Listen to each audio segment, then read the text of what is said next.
If you are in the U.S. right now with a visa, the government plans to check your documentation to make sure you're actually permitted to be in the country. Good evening and thanks for joining us tonight. I'm Steve Price. This latest move is part of the Trump administration's crackdown on immigration. CBS 8's Esmeralda Perez joins us now in studio with all the details. Esmeralda. Well, Steve, we're talking about millions of people who currently hold valid U.S. visas undergoing a continuous vetting process. A spokesperson for the State Department says they will leave no stone unturned as they make it clear they will have no tolerance for those who violate U.S. laws or threaten public safety.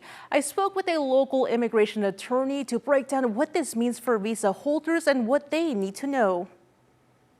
United States visa holders are under close scrutiny to ensure they are permitted to be in the country.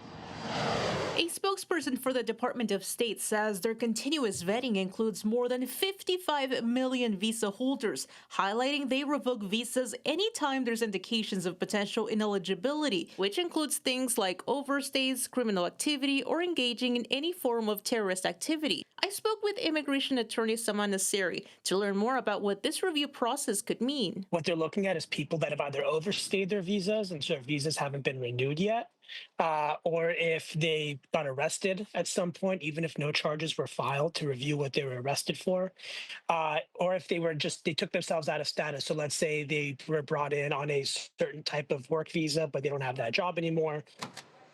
The Department of State points out they review all available information as part of their vetting, including law enforcement or immigration records, as well as any other information that they say comes to light after visa issuance, indicating a potential ineligibility under the Immigration and Nationality Act. So what happens if someone violates the terms of their visa? Most non-immigrant visas, the way that it works is you'll get a notice of cancellation of your visa, and you'll either get given a grace period to leave the United States, or you'll be placed in immigration removal proceedings. You can be placed in immigration removal proceedings, but you can also choose to voluntarily depart if that happens. For U.S. visa holders, Nasseri advises being careful with what they post on social media and let their employer know about their situation. If you think you might be in violation, speak to somebody. Find out if you're in violation or not, and have a backup plan just in case if you have other options available to you. And the State Department says since Inauguration Day, they have revoked more than twice as many visas, including nearly 4 times as many student visas compared to the same time period last year. Steve, back to you. Definitely a story we will continue to follow. Esmeralda, thank you.